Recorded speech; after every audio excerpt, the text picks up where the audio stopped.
समस्त विश्व एक परिवार। आज का हमारा टॉपिक है पुण्यशीला माता से भेंट। प्रकरण 31। पूज्य माता जी, मैं जब नन्हा सा था तभी आपके अवतारी पति का आशीर्वाद मुझे प्राप्त हो गया था।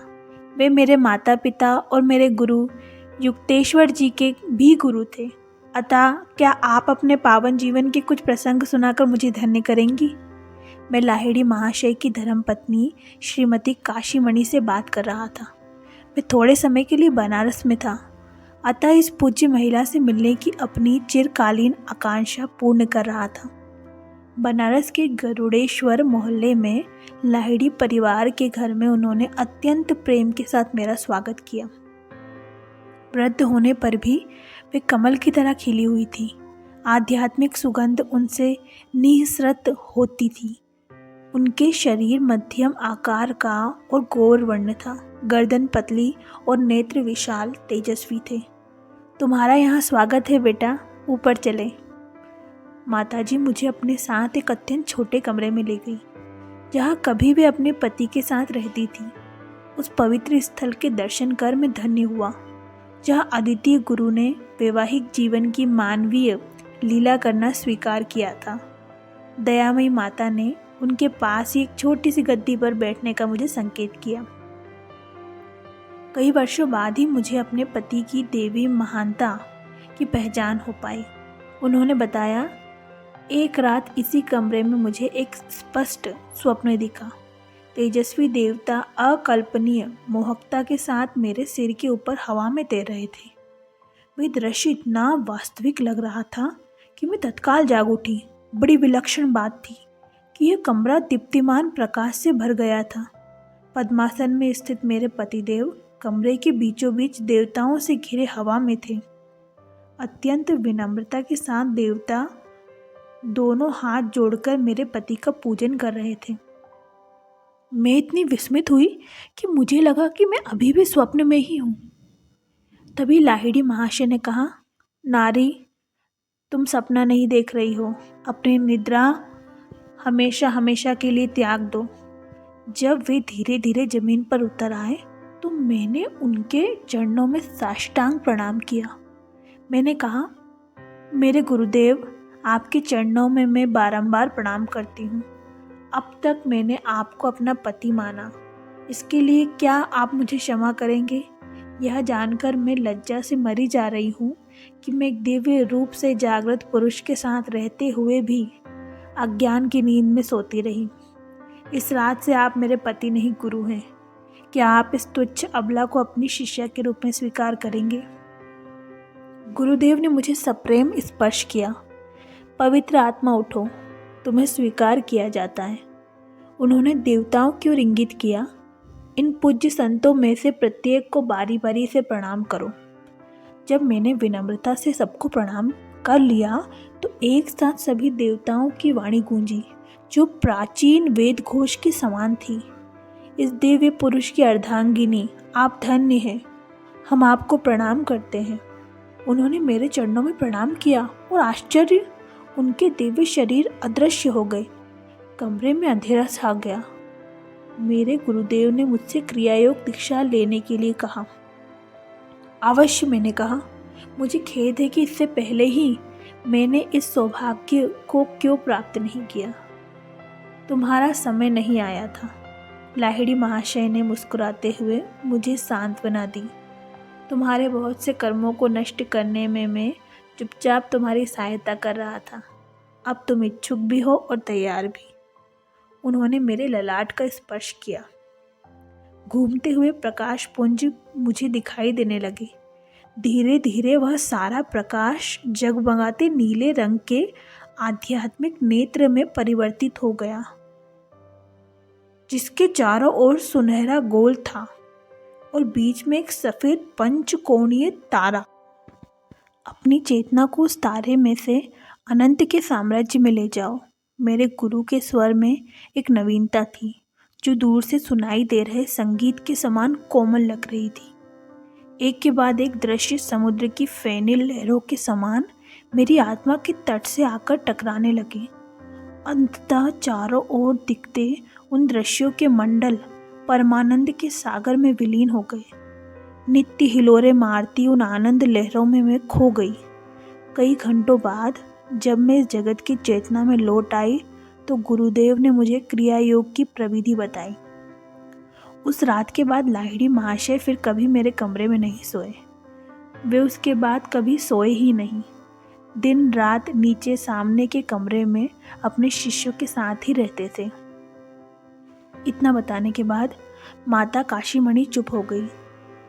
उस महान योगी के साथ उनके संबंध की अद्वितीयता को समझते हुए मैंने झिझकते हुए उनसे कुछ और घटनाएं बताने का अनुरोध किया।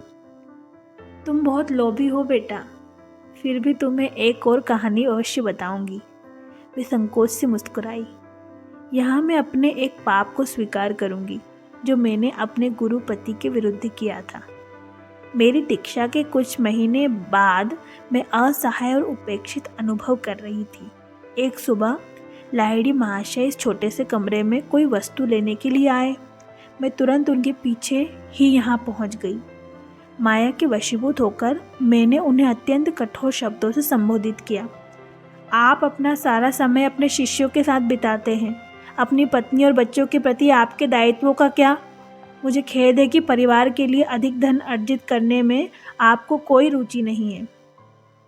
गुरुदेव ने एक पल के लिए मुझे निहारा, फिर लो वे अदृश्य हो गए। विस्मित और भयग्रस्त मुझे एक आवाज़ कमरे के प्रत्येक भाग से गूंजती सुनाई दी। क्या तुम देखती नहीं कि यह सब केवल शून्य है? मुझ जैसा शून्य तुम्हारे लिए धन कैसे उत्पन्न कर सकता है? मैं बिलक उठी। गुरुजी, मैं लाखों बार आपसे क्षमा मांगती हूँ। मेरी पापी आंखें आपको अब देख नहीं पा रही। कृपा कर अपने पवित्र रूप में प्रकट होइए। मैं यहाँ हूँ। यह उत्तर मेरे ऊपर से आया।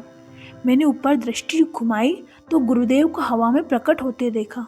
उनका सिर छत को छू रहा था। उनकी आंखें चौंधिया देने वाली अग्नि ज्वालाओं के समान थीं। जब वे चुपचाप जमीन पर उतर आए तो मैं भय आक्रांता होकर सिसकते हुए उनके चरणों में लौट गई। उन्होंने कहा, नारी, तुच्छ सांसारिक चमक दमक की नहीं, दिव्य परम धन की कामना करो। जब अंतर की निधि को पालोगी तो बाएं पूर्ति सदैव अपने आप होती देखोगी।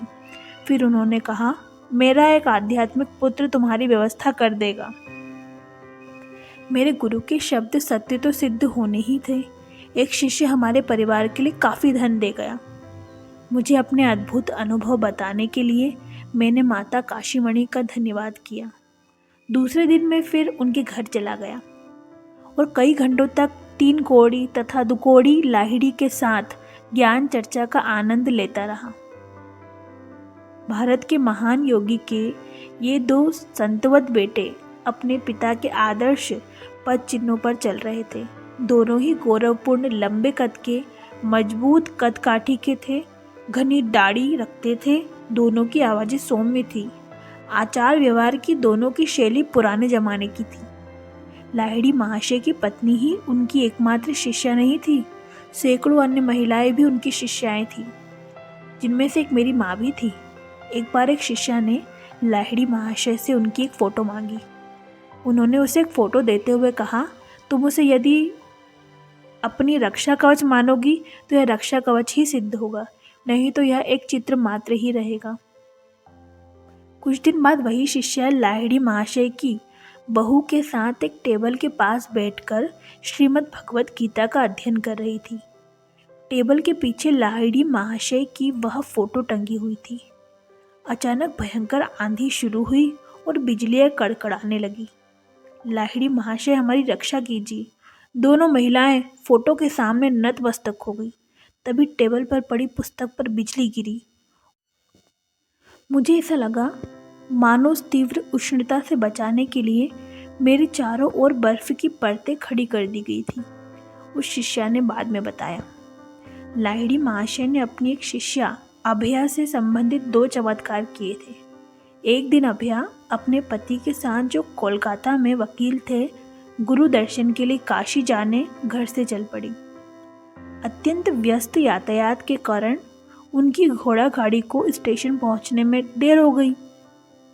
वे लोग जिस समय हावड़ा स्टेशन पर पहुंचे उस समय काशी जाने वाली ट्रेन छूटने के लिए सीटी दे रही थी। अभिया टिकट घर के पास चुपचाप खड़ी हो गई। लाहिड़ी महाशय, मैं आपसे प्रार्थना करती हूँ कि इस गाड़ी को कृपा करके रोकिए। वह मन ही मन प्रार्थना कर रही थी। आपके दर्शन के लिए एक दिन रुकने की कसक मैं सहन नहीं कर सकती। छुक छुक करती गाड़ी के चक्के गोल गोल घूमते रहे पर गाड़ी आगे नहीं बढ़ी। गाड़ी का ड्राइवर और यात्रीगण यह अद्भुत घटना देखने के लिए प्लेटफॉर्म पर उतर पड़े। रेलवे का एक अंग्रेज गार्ड अभया और उसके पति के पास आया। सारी समस्याओं के विपरीत उसने अपनी सेवाएं दी। उसने कहा, बाबू पैसा मुझे दीजिए, मैं आपकी टिकट लेता हूँ, तब तक आप लोग गाड़ी में चढ़िए। जैसे ही वह दंपत्ति गाड़ी में बैठ गए और उनके टिकट उनके हाथ में आ गए, ट्रेन धीरे धीरे आगे बढ़ने लगी। जल्दी जल्दी में ड्राइवर और यात्रीगण अपनी अपनी जगह की ओर दौड़ पड़े। उनमें से कोई यह समझ नहीं सका कि गाड़ी अचानक कैसे चल पड़ी, और पहली बात तो वह रुकी ही क्यों थी। काशी में लाहिड़ी महाशय के घर पहुंचने पर अभिया ने चुपचाप लाहिड़ी महाशय के आगे साष्टांग प्रणिपात किया और उनके चरण स्पर्श करने लगी। तभी लाहिड़ी महाशय बोल पड़े, अपने आप को संभालो अभिया, मुझे कष्ट देने में तुम्हें कितना आनंद आता है, जैसे कि तुम यहाँ अगली गाड़ी से आ ही नहीं सकती थी। अभिया एक अन्य स्मरणीय अवसर पर लाहिड़ी महाशय के पास आई थी। इस बार उसे उनकी मध्यस्थता ट्रेन के लिए नहीं बल्कि संतान के लिए चाहिए थी। मैं आपसे प्रार्थना करती हूँ कि मेरी 9वीं संतान बच जाए, उसने कहा। मुझे 8 बच्चे हुए और सभी जन्म के शीघ्र बाद ही मर गए। लाहिड़ी महाशय सहानुभूतिपूर्वक मुस्कुराए। तुम्हारे होने वाली संतान बच जाएगी। मेरे निर्देशों का अत्यंत सावधानी से पालन करना। यह संतान एक बच्ची होगी और इसका जन्म रात को होगा। इस बात का ध्यान रखना कि तेल का दिया सूर्योदय तक जलता रहे। बीच में सो मत जाना जिससे दिए को बुझने का अवसर मिल जाए। ठीक जैसा कि सर्वज्ञ गुरु ने पहले ही देख लिया था, अभिया को बच्ची ही हुई और उसका जन्म रात को ही हुआ। अभिया ने अपनी दाई को दिए में तेल डालते रहने के लिए कह रखा था। दोनों महिलाओं ने करीब भोर तक जागकर अनिवार्य पहरा रखा, परंतु आखिर सो गई। दिए का तेल लगभग समाप्त हो ही गया था। उसकी ज्योत मंद होकर फड़फड़ा रही थी। कमरे के द्वार की कुंडी खुल गई और जोर की आवाज के साथ दरवाजा खुल गया। चकित महिलाएं जाग गई। उनकी आश्चर्यचकित आंखों ने लाहिड़ी महाशय के स्वरूप को देखा। अभिया देखो, दिया लगभग बुझ ही गया है। उन्होंने दिए की ओर इशारा किया जिसमें दाई तुरंत तेल डालने लगी।